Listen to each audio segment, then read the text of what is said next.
So guys, dito tayo ngayon sa talon. Kasi may huhulihin tayong ibon guys. Nakita ko yung ano niya, yung ayun, nilipad. Nakita ko yung pugad niya kanina. Dito sa ano, sa may gilid ng pilapil. Lagyan natin ng pakat, silo or ano, titag. Ayan guys, oh.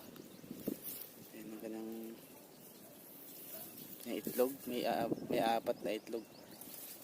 Hindi po endangered na ibon yan guys, kasi ano yan, ibon sa palayan, abis lang dumami. Ito yung pakat natin guys, oh.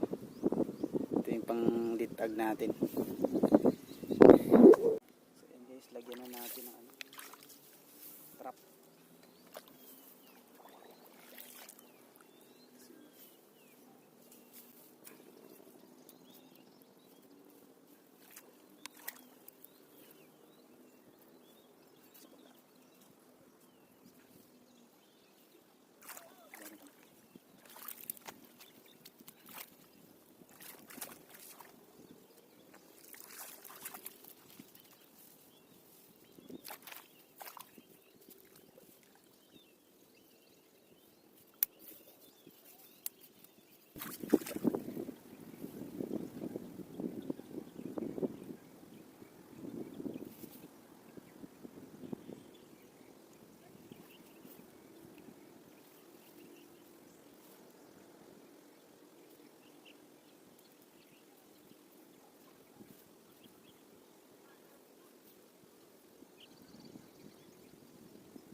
Ayan yung trap natin guys, oh.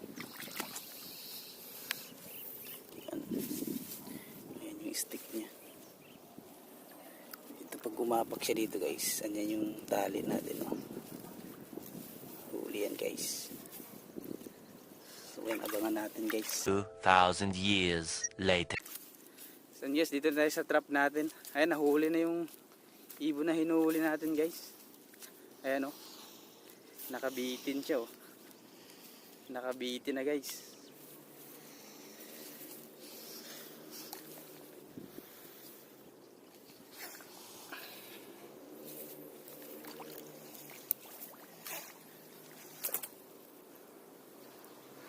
Yan guys, ito na yung ibon na hinuli natin, oh.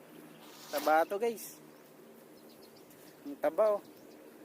Ang tawag nito sa amin guys ay ano, kuong. Hindi po to endangered na ibon guys, kasi mabilis ito dumami. Ibon po to ng ano, ng palayan. Yan guys, success, nahuli na natin.